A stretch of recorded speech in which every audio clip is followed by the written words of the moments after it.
This is the Left of Center podcast with Rob Royce and Ben Knight.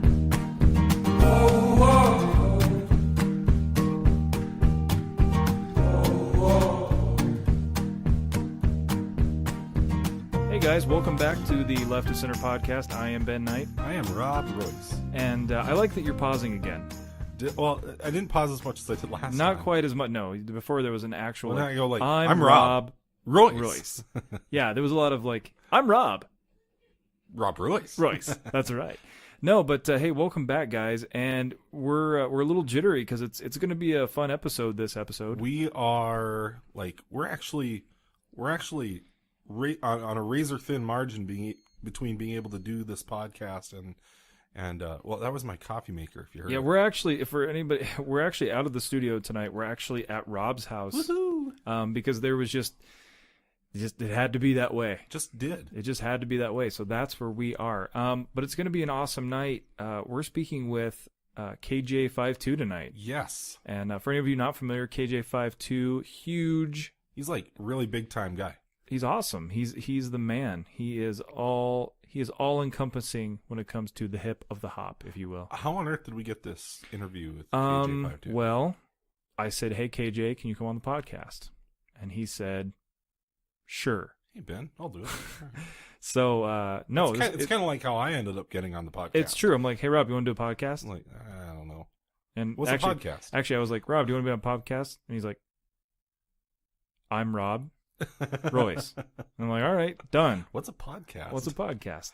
So I mean, it's been a fun week leading up to doing the podcast. Oh, no, we actually had to blow KJ off once. Yeah, that was a bummer. Yes, that's how it goes sometimes out here in podcast world. Like sometimes time, it's just like, again, like we said before, we have lives and wives, and so sometimes those things it just didn't match up. We had an appointment with KJ52 before, and it just was not working out. It was not working out. But this time it is. This time it is working out. And as a matter by of fact, golly, we had to grab everything and bring it to your house, and we're gonna make it work. It's been an interesting week. I want to ask you something real quick. Ask me. Do you ever? And I just found this out about myself. Now I don't have road rage. Okay. At least for the most part, I don't have road rage. But I don't know how you could have in where we live, because it's like true. there's no traffic. But I do have kind of a lackadaisical road rage. I figured this out the other day. Like, I was pulling out, and someone didn't. Okay, so I'm at a stop sign, and there's somebody that's going down the highway, and they're probably 50 feet away from me, no turn signal, something. Oh, they're not going to turn. They're going to keep going straight. So as I get ready to turn, I start to turn as I know they're going to go by me. Well, all of a sudden they just swerve in and turn. Oh. And so what I did, I didn't get angry, I didn't yell, but I actually went, "It's called a turn signal. You should do it." and like, I realized, I'm like, why did I just do that? And I realize now, and it's happened to me like 4 other times in this week, when I get angry in my road rage, I sing it at them. So I'm like, "Hey, how about using a turn signal, guy?" Well, you might actually have a road rage, then, because I got to say something to our podcast listeners. Ben and I live about 30 miles away from each other. And I don't think it is anymore, but at one point, the stretch of road between you and me was statistically the straightest highway in the country. Wow.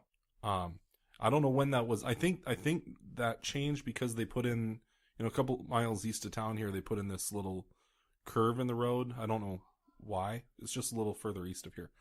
But there isn't a curve between where you get onto the highway and here. There really is not. It is a not. straight highway. Once upon a time, that same straightness went several miles further east, and I think it still would be the longest, straightest stretch of highway if it wasn't for this little curve they had to put in because of some guy's farm or something. It's funny because I never realized that I did this. It's just a strange thing to me, because like, I pointed out to myself, and then my wife heard me do it too this week. And it's like, I'll do it to like a different song, and like somebody will back up like, "It's called a blinker," or something. It's like, I'm like, did I just sing Creed's "Arms Wide Open" as I was yelling at somebody? Which was my point, is that if you actually get it doesn't sound like you're infuriated. No, not at all. It It's sounds just, more like something caught your attention. I'm really irritated, and Yeah. instead of, I think that's kind of how I, how like if somebody, and I'll say a Christian, Mhm. a Christian will sometimes, instead of like wanting to say something really bad, they'll go, bless you. You know what I mean? Yeah. That's like my bless you. And, Because I think the part of the country that we live in, turn signals were not optional. They were not made for traffic where we live. Apparently not. No, and so I think to get you in a big city, get you in a bunch of traffic, that would be an interesting thing to see. Because if you get irritated because you probably see these guys from 4 miles away. Yes. So turn signal. Yeah, exactly. It's just like, hey, buddy, how about you use a turn signal? And it matters so little to your traffic. You obeying your rules of the road. Did they get in your way by doing this? I don't know how they could have because of the straight rural highway. I know, but these people, I don't know. Maybe I do have like it's suppressed road rage. Maybe you have road rage envy. You want road rage. Maybe it's possible. Well, I wanted to ask you, how did your Thanksgiving go? Oh, my Thanksgiving rocked. Did you try cranberry sauce? No, I didn't.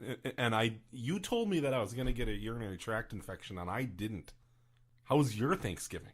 I ended up having to work. We Wednesday night we had kind of an emergency in town, and it poisoned the water supply. No, it didn't really poison. It didn't poison the water supply. Because of course you work for the city. I work for the city, and so there was way too much chemical. Basically, there was Kool-Aid coming out of people's faucets, and it was a problem. Was it like dark orange? It was like a. It was one of your treatment chemicals. The chemical, which I will not bore people with the name.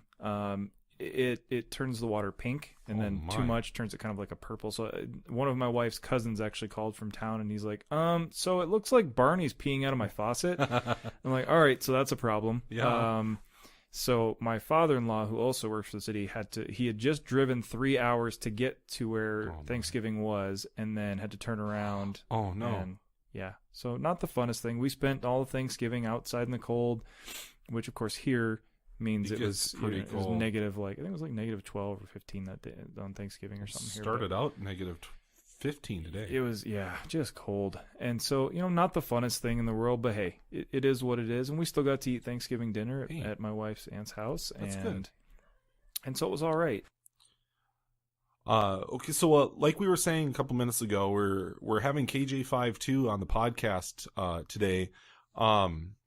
But we need to preface the interview by saying, well, just like kind of like we were saying before, we ended up having to pull everything out of the podcast studio, and we brought it over to my house here because of some things going on over there that was making too much noise for us. So here we are, and nothing that we're doing today is quite the same. We usually, for those of you who are kind of audio geeks out there, we usually run through a mixer, and we usually run things through a compressor and all that stuff. And so none of our quality in our audio is quite up to par today. And also with all of this, we didn't get a chance to find out where our levels were with our incoming call. We usually would set all that up beforehand. What ended up happening is and you'll hear in the recording here in a minute, because we pre-recorded our interview with KJ52, and it's going to come up here in just a couple minutes. But Ben's microphone did not work, even though you could hear him all the way through this podcast so far. KJ52 could not hear Ben. So stuff like that. So yeah, we ended up having to share a microphone, and it's just, we were trying to do a million things. The weirdest part of it was it got less weird that we were sitting so close to each other. That's true. That's true.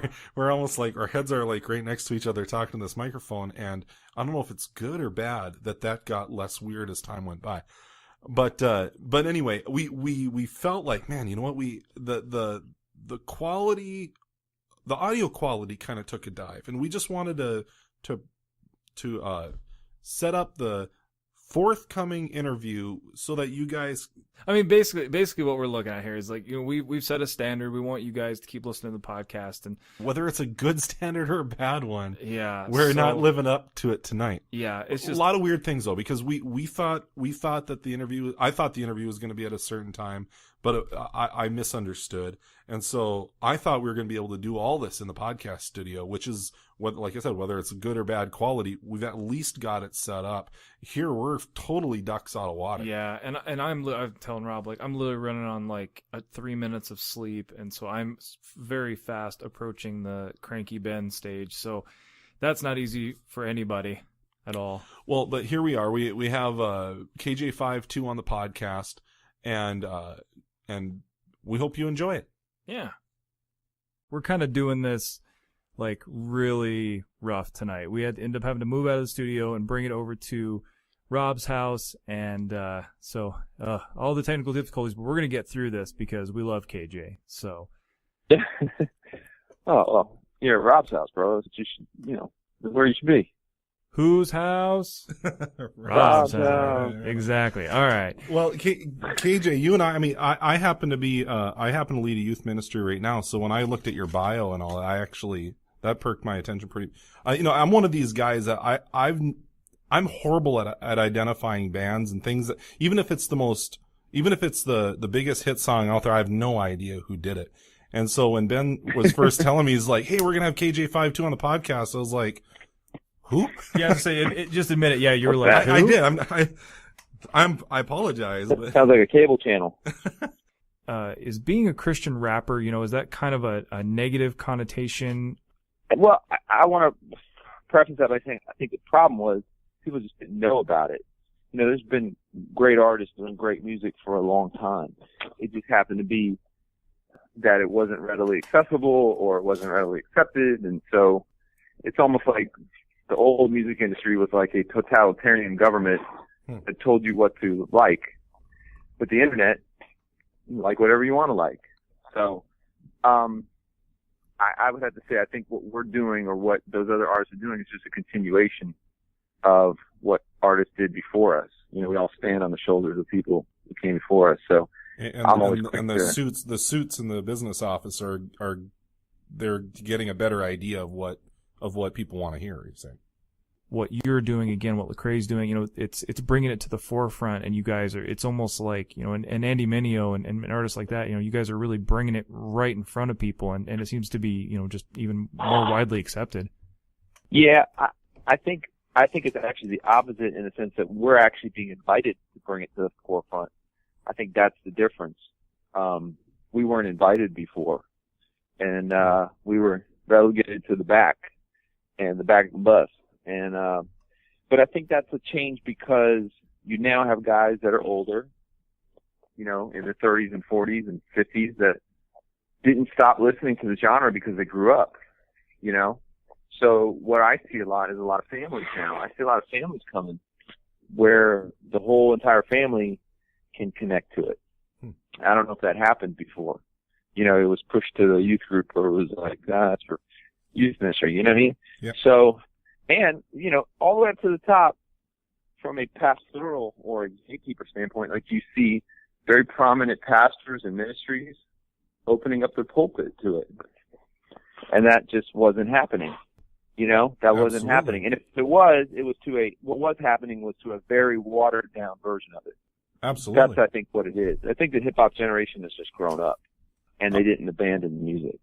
A little bit of a different direction here, KJ. Can you tell us a little bit about your song "Dear Slim" and the reaction to that song? Because a lot of people might not have heard about this. When you wrote the first "Dear Slim" Part 1, and then what happened kind of with Part 2. Some people are real familiar with it, but can you kind of just give us a little bit of background on kind of what happened? Yeah, well, so years ago when I first came out, people would compare me to him, and that was like a source of frustration for me. But I kind of felt like, well, I can either fight this or I can address it, and thus Dear Slim was sort of born out of that. From there, it was kind of one of those offhanded songs, didn't think too much about it, just sort of wrote it. It took on a life of its own, and very quickly I, found myself on MTV or VH1 or, I talking to the guy who gave him a copy of it, you know what I mean? Things like that. And the thing sort of just took off. Yeah. Took off. I couldn't believe it. And years and years later, he puts out a song called Be Careful What You Wish For. And in the song, he talks about a fan who's been praying for him, how it been weighing on his mind. And that was like 9 years after I wrote the song. Sure. It's just one of the things that, you don't expect it to happen, but it does. Yeah. God sort of works like that sometimes. Is it true that that there was some backlash against you for having released that song? Oh, there was a lot of backlash. I mean, I guess there was more positive feedback than backlash, but yeah, absolutely, there was definitely backlash coming from the Christian rap community all the way up to the mainstream rap community to MTV, VH1, you name it. The song was kind of unique. I don't know if that had been done before, whereas you kind of see it happening these days still, Yeah. But I suppose my question would be from the Christian rap community. I mean, was it more like at that time where they're like, why are you singing, why are you rapping about Eminem? Like, rap about, your life or rap about this, or was it something like that, or? No, it was like, why are you trying to use him? Oh, as a springboard. To get fame. Like a marketing ploy. Yeah, they question my motives. And you have to understand too, at the time, I was getting backlash for being too commercial or being too youth groupy or too much of a sellout, or, what I mean? Like, I had that stigma hanging around my neck. So it was kind of like, oh, this guy sucks. Why is he getting pushed to the forefront as our representative of Christian rap? And we don't like the song. And I'm not saying this was everybody. It's a small, minority, but it was still, still happening.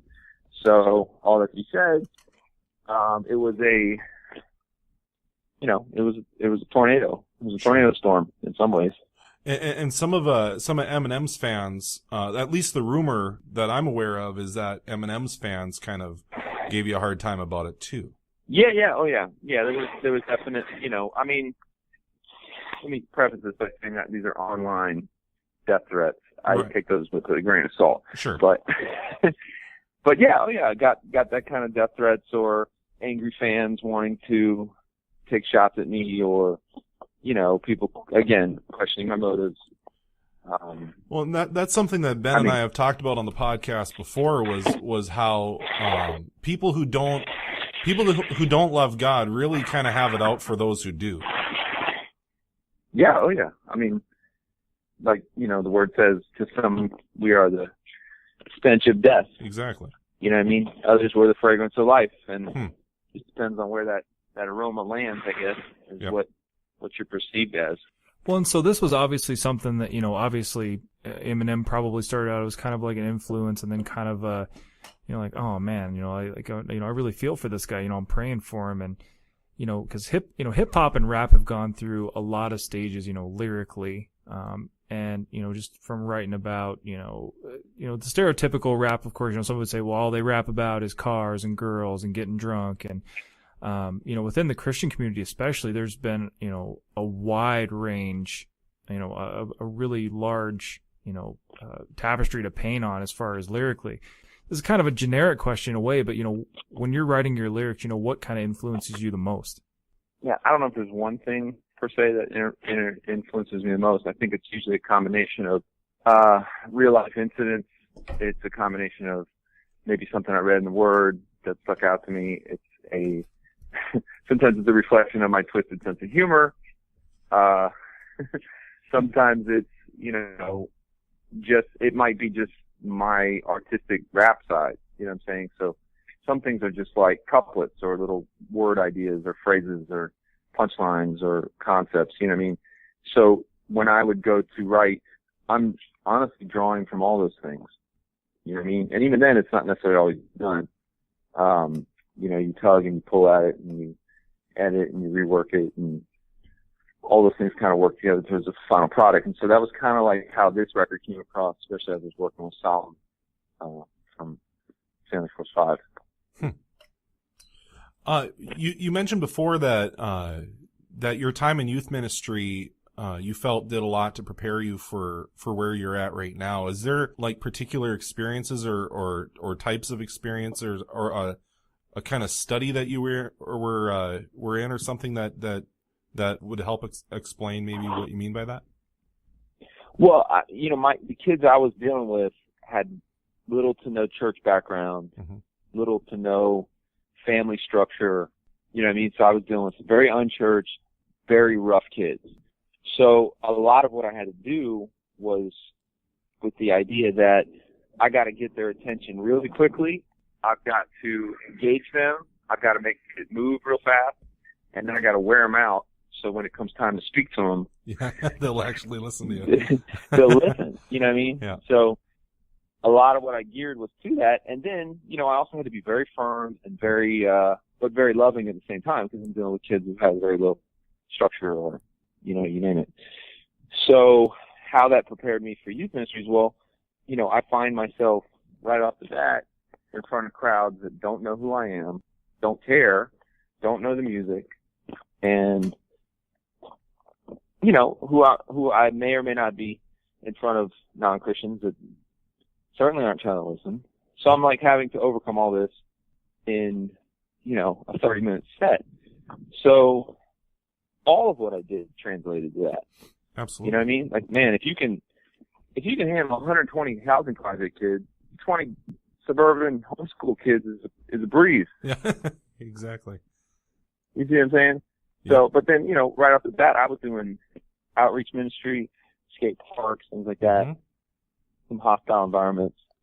A lot of what I did, translates that. And I was doing such sort of low-level servant-type stuff, serving people.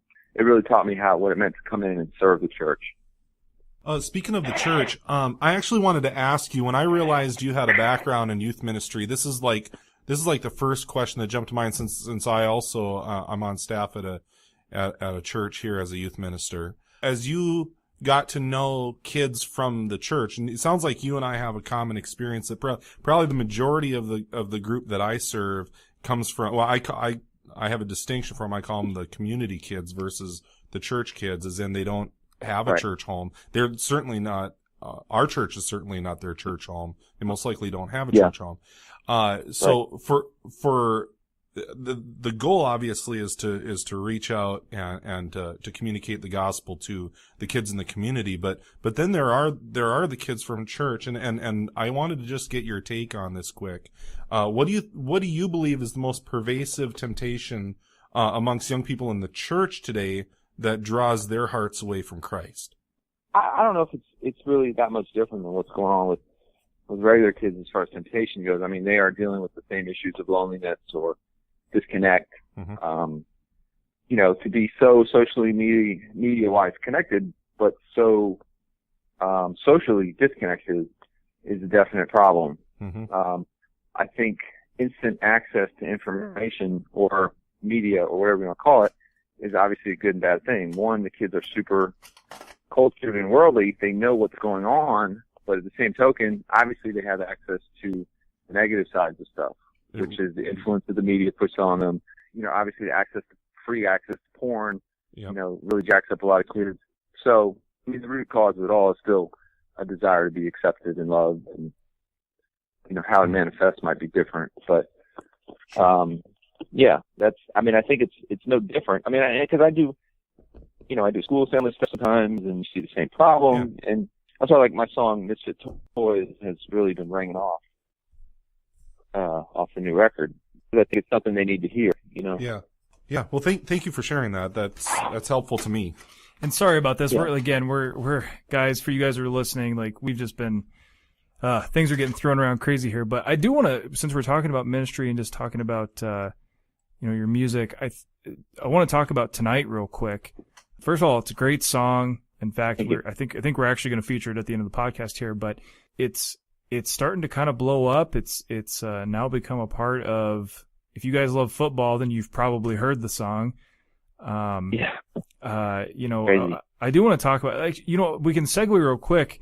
I do want to talk though about, where the video for Tonight was shot. But actually, before we get to that, like, what has that kind of been like now? Your song Tonight has kind of become Monday Night Football now.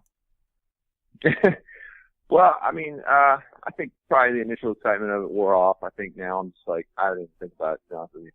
You know, it's kind of weird because obviously I grew up watching Monday Night Football. I mean, or I should say sneakily watching Monday Night Football. It was supposed to be in bed. Mm-hmm. But, yeah, it's weird. I don't even know how to compare it to. I think if nothing more, it was probably like a sigh of relief because when the record was coming out, it helped things on a big level. Also, just to have like my mom over or my wife and to watch that moment the first week it was played, it was just like, man, so much sacrifice. And my wife was falling asleep and my mom was like, well, maybe I'll get going. That's when it came on. I was like, yeah! Well, congratulations, by the way. Well, thank you. Appreciate that. Can you tell everybody a little bit about where tonight the video was actually shot? Yeah, well, we shot that video almost last February, last March. I can't remember when we shot it. It was quite a while ago. We shot it actually down here in Fort Myers and Naples, where I live. We partnered with a board sports ministry called Ride Nature, who is based out of Naples. And, what they do is really cool. They basically bring people to third world countries and use board sports to connect with people, reach people. So, I don't know. I'd just been messing around with the song. We had done a video prior called Face Melt together. We partnered up. Just played it for them. I was like, hey, man, what do you think of this? And they're like, oh, we'd love to, like, shoot a video for that. And I was like, absolutely. But I was so early on the record, we didn't know what was going on or what was going to happen with the record. It's like the first song I did. So we're like, well, what if we kind of emphasize the community aspect of the song? And that was sort of the concept. And, what we ended up doing was inviting everybody to a backyard house party. And that's where we shot the video. And so the guys that are featured are part of the skate ministry, skate team. And, yeah, that's basically what happened. We pooled our resources and made it happen. And I just thought it was really cool because, it's cool to involve, something that, well, first of all, something that you're behind 100%, and then to say, hey, you know what, instead of let you guys be in the video, like that's how we'll do it, Right. And right. that's just I can't really. say the car that I was driving almost killed me. So. Oh, my. I was actually going to ask you that. We Is wanted a cool car, and someone borrowed that car from somebody, and the guy, he brought it, and I was like, oh, by the way, the brakes don't work that good. Oh, no. That was actually that was going to be my next question. I was like, was that your car? No. Thank God, no. It was, so you can see a real quick, it's funny, when I pull out, there's a quick shot of my Honda Pilot, because that's where I was parked. Okay, you beat me too. I was like, is that your Honda? Cool. It's my Honda, yes. But it's not as cool to drive around in a Honda. Well, it says you. It says me. What do I know? What do you know, guy that we're talking about his own music video? Yeah, I'm just here for the donuts. Now, do you actually, out of curiosity, like, because you've done quite a few videos and things like that, I've talked to other bands and seen other music videos being done and things like that. Is that kind of for you, is that like a stressful thing? Does it become like less and less fun and more just like, oh man, I gotta, we're doing this for like the 12th take and like I'm sweaty and I'm tired and there's nothing to eat, is it more, or does it kind of just go quicker than that? Yeah, I can definitely say my two least favorite things are photo shoots and music videos, but, at this point, I've done so many, I don't think it's as big of a deal. A lot of it has to do with the director, a lot of it has to do with who's shooting it. But the funny thing about that video was I had to play almost like director on set, and I had to like, because the house party thing, again, we were just bare bones. It's like a camera guy and us, like that was it. So there was no like, there's no craft food services. There was no stylist. There was no like, all the trappings of like old days doing videos. So I'm like having to organize people. I'm on stage while I'm performing, also having to say, all right, everybody on this take, we got to jump more. On this take, he's going to jump out of a tree. You know what I'm saying? Like in this day and age, or at least from where I'm standing, I have to do way more than I ever did. That definitely adds to the stress. You know what I mean? It's got to feel good when it's done, though, huh? No, because it's not done. Oh. It's never done. Because even when you're done, you're like, oh, we still got to edit it, and then you got to fight over the edit with 17 people, 17 chefs in the kitchen, and then Oh, yes. it's never ending. You know what I mean? And even then, man. you know, you put all this effort into a music video, then you put the video out, and people are like, I don't like it, or they'll be like, or someone will upload a lyric video, which is like their crappy font, like on a blue screen, and it gets like 17,000 more video views than the video did. You know what I mean? So those are the things that you just kind of go, okay, well, I'm doing it for a different reason. Yep. Well, I do want to circle around to another topic and just ask about, you know, this kind of goes a little bit with talking about the music video and things. You know, you've been featured on a lot of other artists' albums, and then you've also worked with a lot of different artists. You know, just off the top of my head, I'm thinking like KB, Soul Glow Activator, V Rose, people like that. You know, Lecrae. Now, when you're, I mean, for you, is that something that you always want to try to pursue on each one of your albums, like being able to collaborate with other artists? Like, does that make your album that much stronger? To me, collaborations are like color palettes, I guess you could say. So you may, you know, if you're doing a song, you're painting a picture, so to speak. And sometimes you go, this picture needs a different color in there, you know. And you may go, well, I'm not, you know, I'm not as good at providing that color, so to speak. So for me, that might involve going and getting that person. I don't necessarily sit down and go, here's the set of people I'm going to get for this album. I don't do that. I've never really done that. But I may go, man, I'm friends with this guy. He would add something to that, you know?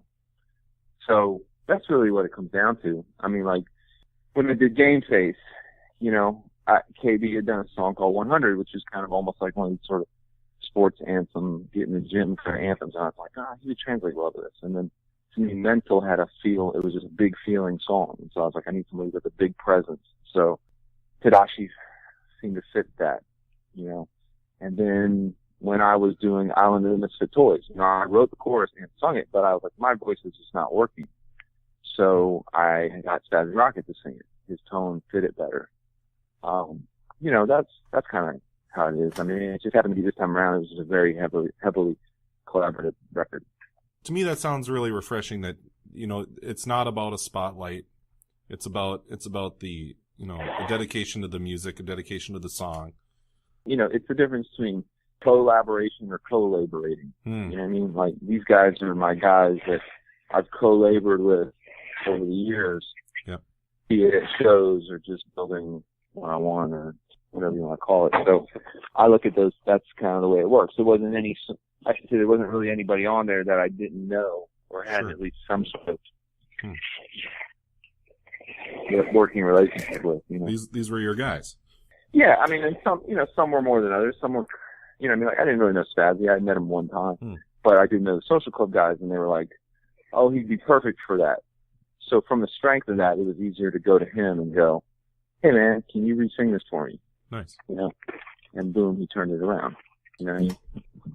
Well, I noticed, you know, you've gone through your phases just like every single other artist, you know, in the rap genre or hip hop.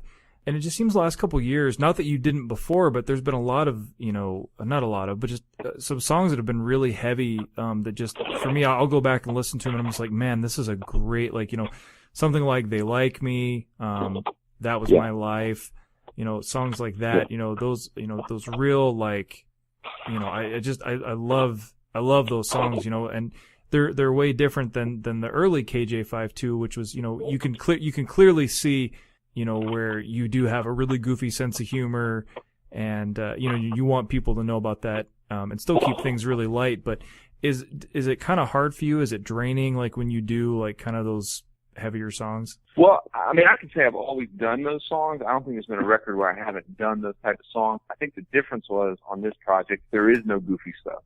So it kind of makes it feel, you know what I mean? It's like if you're making a smoothie and you leave the banana out, you don't taste it. Sure.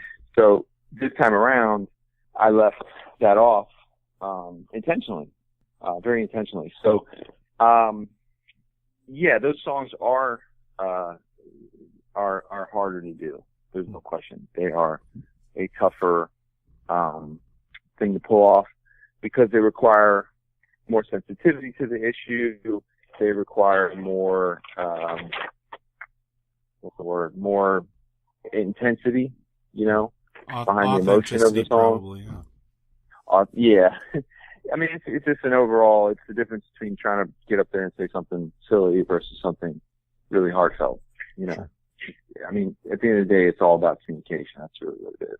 I did want to ask you a question, and we can cut this out of the podcast if you don't want to talk about it. But since I mentioned They Like Me, with all this stuff, going on in Ferguson, and for me, it just breaks my heart because I can't believe we're still in that weird stage where, color, race, all this stuff still matters. Like, does this kind of stuff, echo pretty heavily in the hip hop community? Hugely, massively. In fact, it's funny how it echoes, but nobody wants to talk about it. So it's a weird dynamic. And I would say, I don't know if these things are new, there's, I wrote, I didn't really know what to say so much about the whole Ferguson thing. So all I wrote a few days ago was I said, I was reminded of a race riot that broke out at one of my shows years back. And how I was caught in the middle of it and how scary it was, to see this mass of people so enraged against each other because of color lines. And, this was in light of, doing my show and sharing the gospel and things relatively going well. And then right after it, this whole melee broke out. And I thought about that, and all I could think of was, man, I don't know where you might fall on the verdict, your opinion of it, but you gotta at least pray for those that are caught in the middle of it. And that's all I said because that's all I really could say. But yeah, absolutely. Obviously it's a black dominated genre. It still is in the Christian rap market. So those feel, it's funny. And the other thing that's funny about it, and you definitely don't have to cut this out. The funny thing was when I posted that, how many people said, one, thank you. You said the only thing that I can agree with about this. And then the other thing was like, can you go talk sense into fill in the blank rapper here? Sure. Fill in the blank Christian rapper here. People were, I had to say, white people were pretty angry or turned off by the opinions of black Christian rappers, whether you agreed with it or not. And I thought, isn't that interesting that I guess you could say true feelings come to the surface, when you shake that up. But, the other thing was like I have friends in the genre that are from St. Louis, Sizzle, who's been on one of my songs. He knew Mike Brown's stepfather, I think. Oh, wow. And, and I have to say, he definitely wore his heart on the sleeve for a while, but then he kind of fell back and didn't share his opinions as much as now. He's just out there in the community trying to make a difference.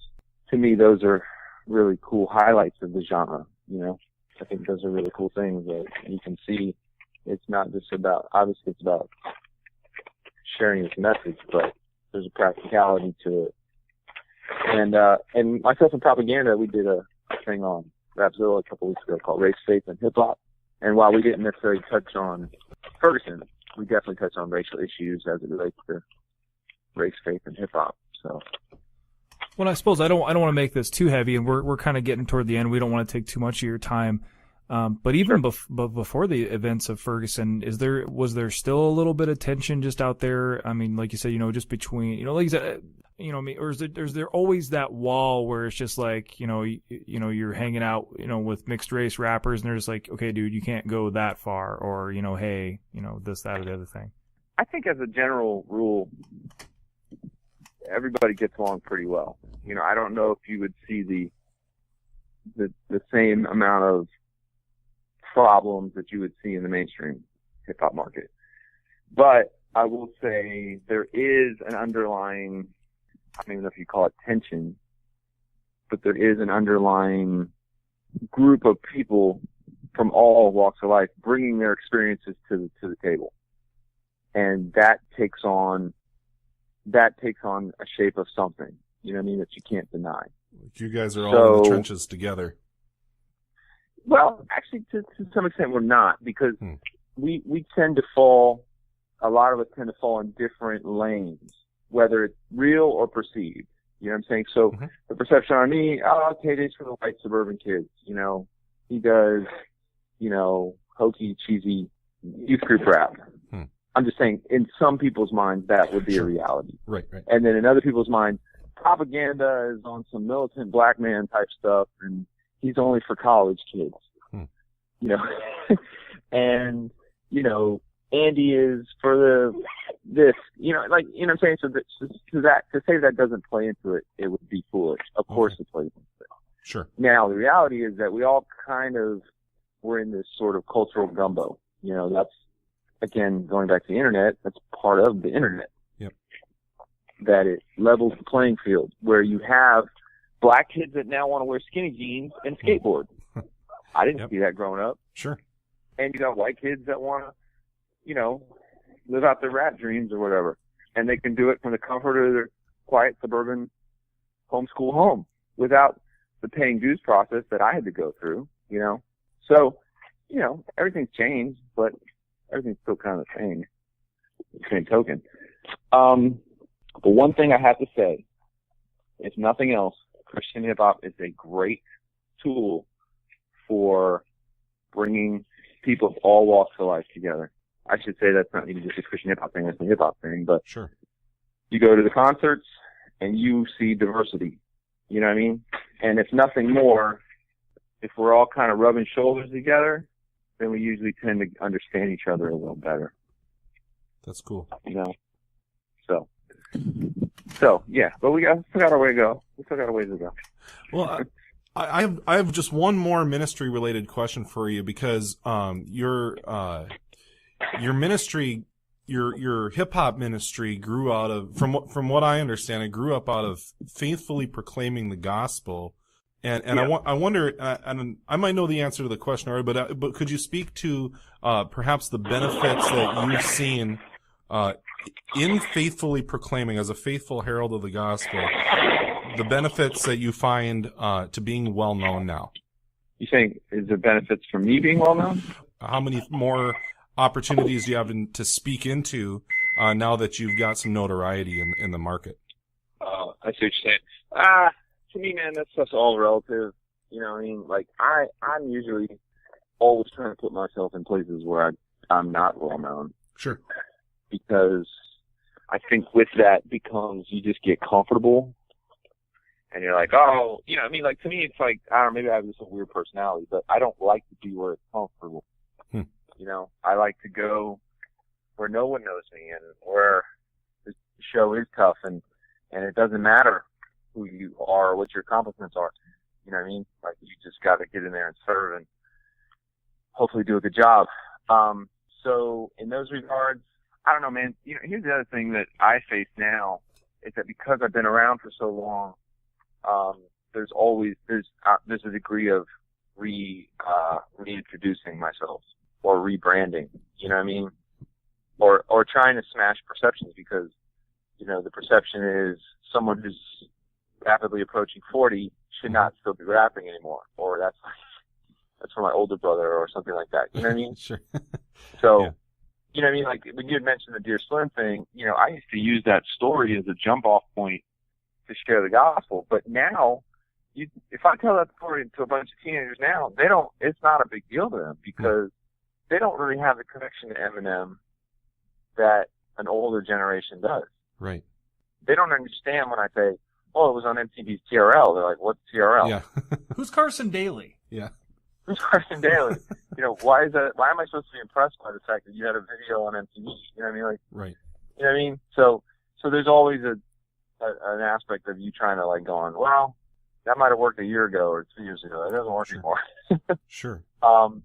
So with that being said, I think at the end of the day, it still comes down to sharing your story, sharing what God has done in your life, sharing from the scripture, and trying to do it in a concise and in a concise way and in a way of excellence. So. Well, I think that's an awesome answer, because you're talking about pursuing authenticity and you're in a faithful following of Christ rather than pursuing the notoriety of it. And I just want to say that I'm extremely refreshed to hear that. Yeah, well, just go talk to a bunch of hood kids, and you'll find out how quick you're not that cool. For sure. Oh, I believe it. Or to be honest with you, man, to me, doing school assemblies is so refreshing because those kids don't know who you are, don't care who you are, and are probably the ones that need to hear who you are. Sure. That's kind of where I operate. See, you gotta love this guy, right? I do. I do, man. I'm like comfortable sweatpants. Yeah, man. I'd be friends with KJ. That is, man. you know what? That is the most excellent, comfortable sweatpants.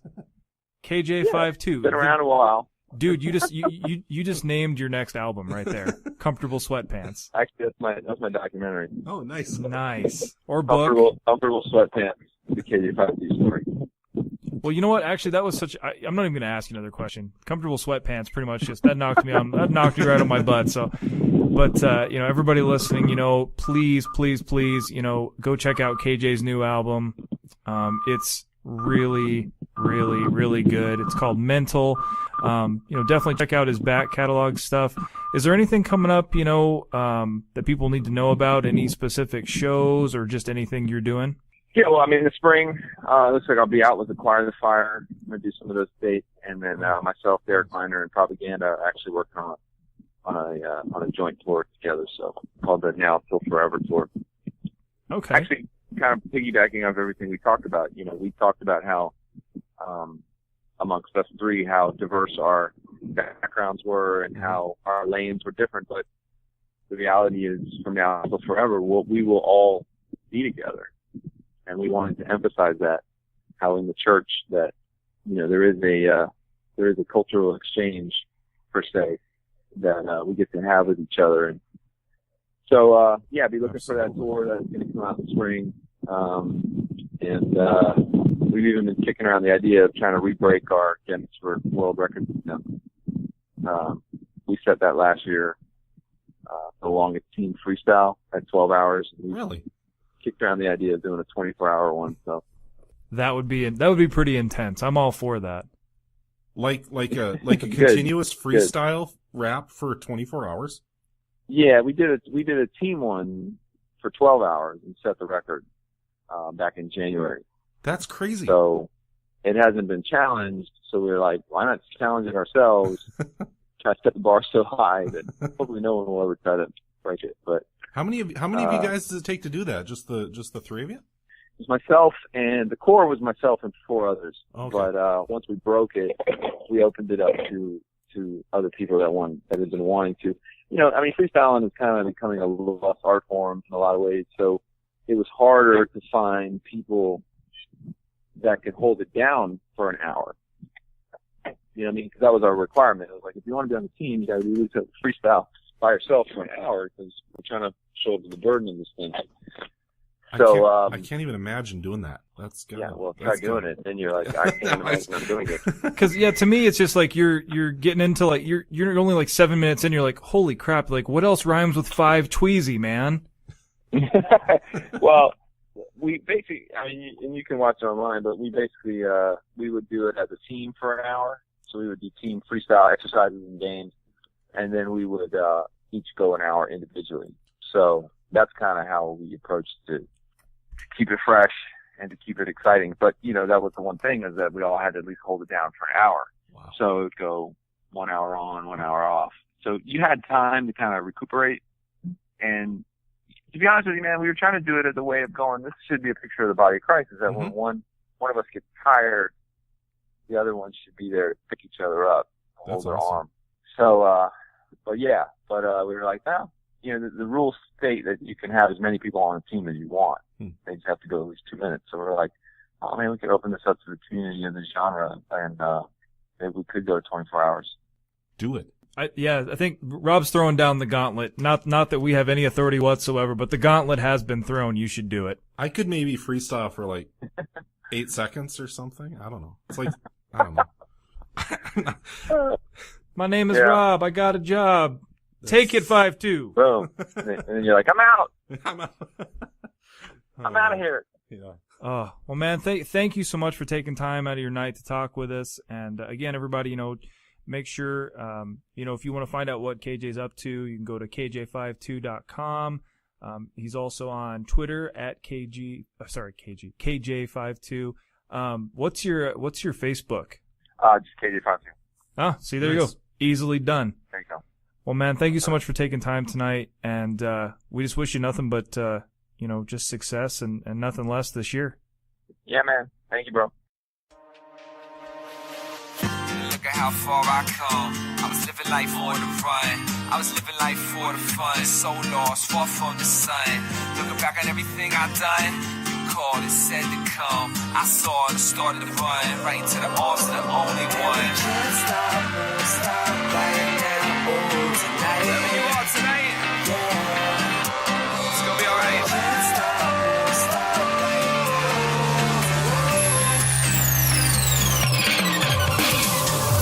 Right now, tonight. We're giving everything to you.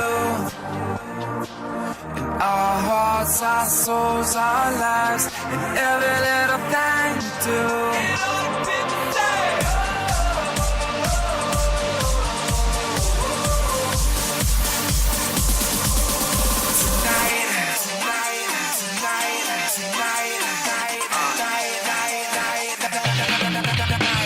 Yo, I'm going on a whole new path. I'm out on a whole new track.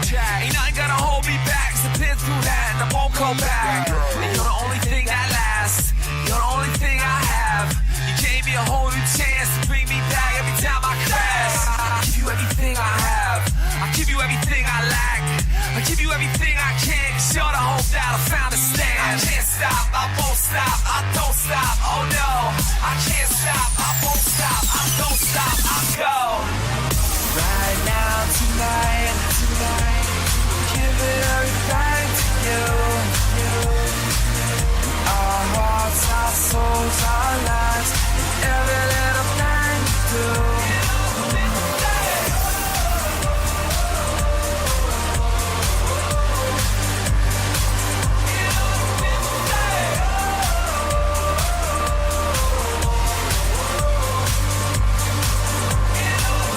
Tonight.